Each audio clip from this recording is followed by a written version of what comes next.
nabuze ndeba mu mibare mbona byibura amaze gufungurwa 60,000.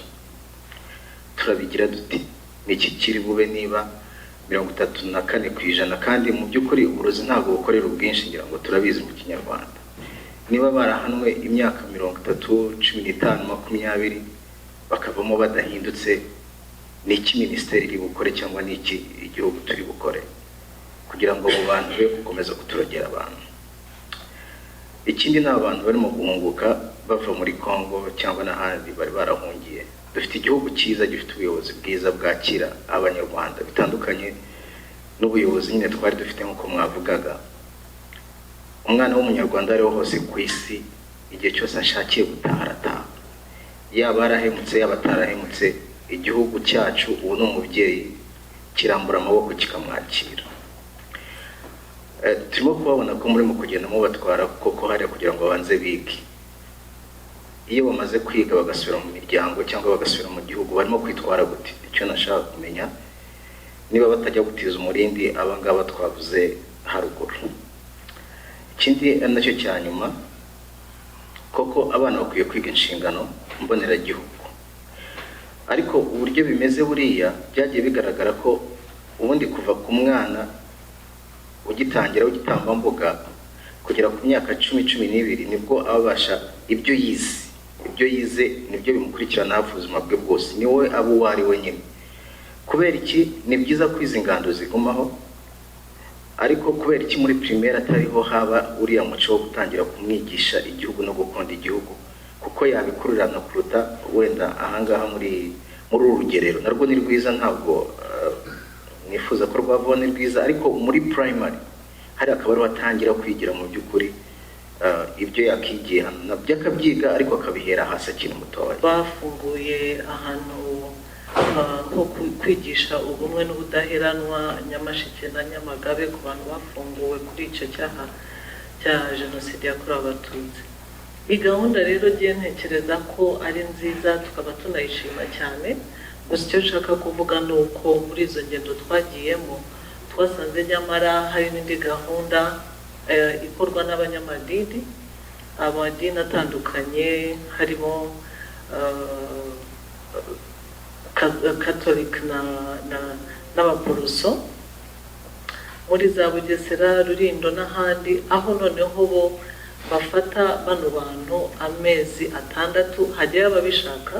Agari ukuvuga ngo hari uburyo bwo kubafata ngo baze bose icyarimwe, ariko nyamara twasanze umuntu uba waramaze kiriya gihe cyose cy'imyaka irenga 20-30 atarahinduka ni ikibazo gikomeye cyane. Uwo muntu abagoranye kugira ngo yumve, ariko giyewe kuri iyo experience nagize yaho twasuye muri Rulindo na Bugesera ugasanga bano banyamadini barabaganiriza igihe kirekire pe, amezi 6, ugasanga wenda abenshi barumvise ariko bikanga hakaboneka n'abandi binangira kuva mu biriya bitekerezo bibi by'ingengabitekerezo ya jenoside no kuba bakibikomeza.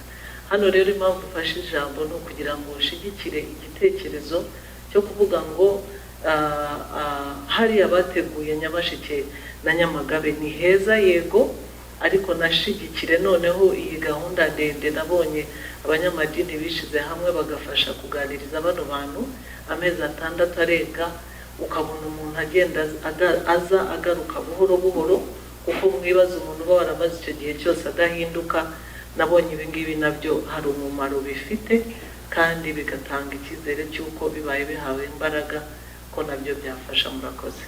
Hari igitekerezo bagarutseho kijyanye n'itorero cyangwa urugerero, aho mwagaragaje yuko murifuza ko cyakongerwamo imbaraga ku buryo ya certificate itangwa y'agaciro karenza ko yari ifite. Nasubiye no ku mateka ko nanjye ndi mu rubyiruko rwagize amahirwe yo kujya mu ngando 19 mbere ko tujya muri kaminuza twayikoreye ikigo cya polisi Ishari, ndetse n'abatwaranye hafi byari bishabuye hafi amezi 2 kandi byagize akamaro cyane. Icyo gihe byari bikiyoborwa na komisiyo y'ubumwe n'ubwiyunge, ariko habagamo n'imyitozo myinshi twagiraga yo kutirisha kwirinda. nkumva ari ibintu byiza cyane. Nashaka kongera kubihuza n'icyerekezo numvise muri kampanye z'amatora y'abadepite ya 2024, aho hari mu gitekerezo cy'abamwe bavugaga yuko habaho uburyo ko urubyiruko rwagira imyitozo ijyanye nk'aho irenzeho kugira ngo bashaka kwitira gisirikare nk'ibyo muri Tanzania bari dekete, ku buryo abantu barangije kwiga sekonderi bagira iyo myitozo ndetse bikabafasha no kuba mbere yuko bajya muri universite bakaba bashobora no kuba bakorera igihugu. Nagira ngo numve niba icyifuzo mwavuze twagize n'icyo cyifuzo cyari cyatanzwe namwe muri abo bakanda biyamamazaga icyo gihe, numve niba ari byo kugira ngo tumenye neza ko turabisobanurira Abanyarwanda. Ngaruka ku kindi mwagaragaje ku rubyiruko rwavuze ku bayobozi batandukanye, cyane cyane mwari mwagaze kuri Jambo SBL, nagira numve ingamba zaba zihari ukuntu twabegera tukabigisha, kuko birashoboka yuko bagiye bavanywe n'amateka atandukanye, ariko nkumva yuko tutarekeraho nk'abafite izo nshingano ko n'abandi bazabakomokaho bakwigisha kugira ngo basobanukire neza ko igihugu twese ni icyacu kandi nabo bagomba kuva ko igihugu ari icyabo, bagomba kugira uruhare mu kucyubaka. So numva ingamba twafatanya kugira ngo tube twarusha. Buriya mbabwiye umubare w'abana ndabitabane ko barakuze bavuka kuri aba bantu baza kutureba bati ni mudufashe mufashe n'ababyeyi bacu cyane cyane bakire. Twebwe twamaze kubona ibyiza by'igihugu, twamaze no kumva uruhare rw'ababyeyi bacu, ariko nibo badakira, nibo badufashe bakizana n'abari mu mahanga. Ibyo rero biduha icyizere uko byerekana ko politike nziza ibyiza ikora byivugira bikanagera no kubatoya, uburyo aba bake badafite impinduka bazasigara ari bake kandi bazagenda banapfa bagende barangire vuba hasigara abazima. Komeye turera abana neza rero aba batazahinduka. Ariko se ubundi muzi umugabo wigeze no kubabwira ati yewe ni mundeke ahubwo ni mutwara umuhungu wanjye muramuzi ari no mubona avuze izina hangaha. Ubwo numva we yarebaga ati kandi uwo nta n'icyaha yakoze rwose, yanakirije abatutsi muri jenoside hariya Kimironko, wamubuze. Ariko ati yewe nta mundeke ni mutware Fideli. Bo gushyira imbaraga mu rubyiruko no muri bakamara ifite uti abatahutse bava mu mashyamba ya Kongo n'abitandukanye n'ibyo abatahutse nabo abenshi rwose ndababwira ko banoroshye kubigisha kurusha abakoze jenoside, kuko bo iyo baje ubwabyo bakagera mutobo, iyo bakiri mutobo niho batangira guhindukira, kuko baza barabwiye ko nta muhutu uba mu Rwanda, abahutu baricwa barashize. Baza bagera mu Rwanda bagasanga uburyo abaturage babayeho, bagahita bicuza ya myaka bamaze bari hariya. Usanga umuturage afite gira inka, abana bariga, afite mituweli, bakunda mituweli cyane, kuza agasanga noneho ahise ajya kwivuza n'indwara batazi ko barazibonye, arafashijwe, bahita babona ibinyoma babayemo n'uburyo ibyo binyoma bagomba kugira uruhare mu kubirwanya. Baradufasha no mu kwigisha. Buriya mu turere nka Rutsiro, Ngororero bagira uruhare runini, Musanze, rwo kwigisha abandi baturage. Senata Niyomugabo nibyo rwose ibyo uvuga, ubumwe bwaravuzwe iteka na politike yemerere na dovize yayo yari ubumwe, amahoro, amajyambere. Iyi muri disikuru ariko byajya mu ngiro bikaba ibindi ntibikorwe. Rero igitekerezo bivuga rwose nibyo guhuza imvugo n'ingiro, ndetse no kwita ku ndangagaciro na kirazira. Abantu burya bagirwa n'umuco wabo, bagirwa n'indangagaciro. Indangagaciro zipfuye iyo zibuze abantu barangirika, sosiyete irangirika. Ni ngombwa rero bose mu ndangagaciro kuziha umwanya umwanya ukomeye, nazo zatumye u Rwanda rubaho ibinyejana byinshi.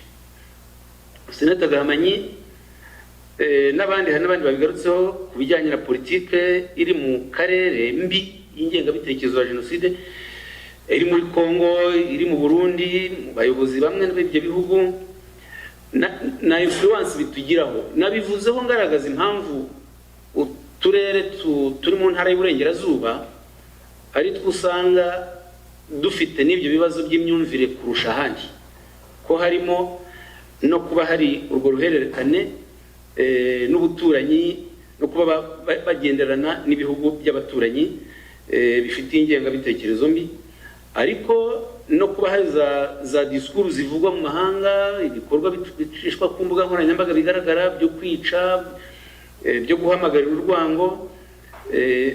Kubirwanya si ikintu cyoroha, icyo tugomba gukomeza gukora twese ni ukubyamagana birumvikana no kwerekana ukuri mu mahanga, kubabwira. Ngiye mubona ko guverinoma y'u Rwanda ibinyujije mu nzego za diplomasi ikora ibishoboka byose kugira ngo igaragaze ikibazo cya FDLR, igaragaze ikibazo cy'ingengabitekerezo ya jenoside mu karere, haba binyujije mu muryango w'abibumbye no mu zindi forumu zose tuba turimo, namwe nizo mujyamo, ndetse n'abashyitsi twakira kubasobanurira ukuri. Niwo murongo tugomba gukomeza, ariko no kurinda abaturage bacu ku buryo bwose bushoboka, haba mu buryo bw'umutekano no mu buryo bwo kubasobanurira no kubigisha ububi bw'ingengabitekerezo n'imiterere yayo, ariko no kuyirwanya. Okay, ibijyanye n'ibipimo ndumva urabaza uti babyemera ni mu ihame no mu ngiro, ni hombi. Akamaro k'ubumwe abanyarwanda bose barakemera, wenda hari abo bigora iyo bigeze mu kubishyira mu bikorwa, ariko barabyemera. Nk'ubwo aho bigorera kubishyira mu bikorwa, reka mbaho urugero rumwe mu biganiro bagiye batubwira, kuko nababwiye ko mu biganiro rwose tugirana barirekura. Aha ndi kumwe na Theoneste yicaye hano, niwe uyobora departement y'ubushakashatsi. Urugero mu biganiro batubwiye bati, nubwo ubumwe bwacu tubona bugeze heza, ariko gushyingirana hagati y'amoko biracyari ikibazo.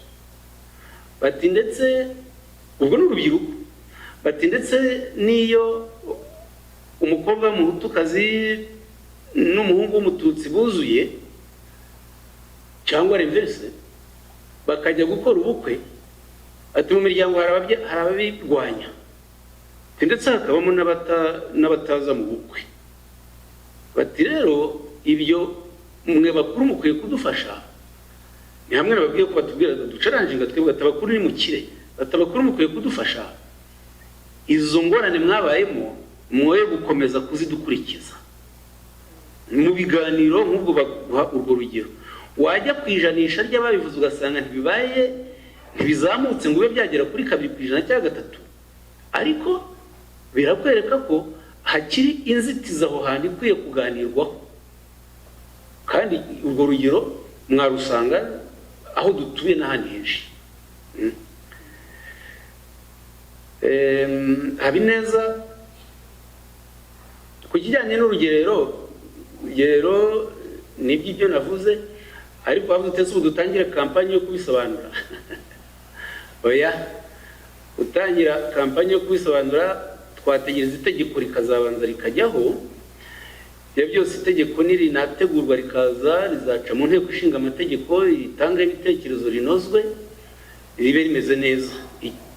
Igitekerezo natanze hano n'igitekerezo ni umushinga twatangiye kureba uko izi gahunda zijyanye n'inshingano mboneragihugu zagira itegeko rizigenga, noneho ku buryo no kubyitabira byaba bifite nyine iyo kadire bikorerwamo.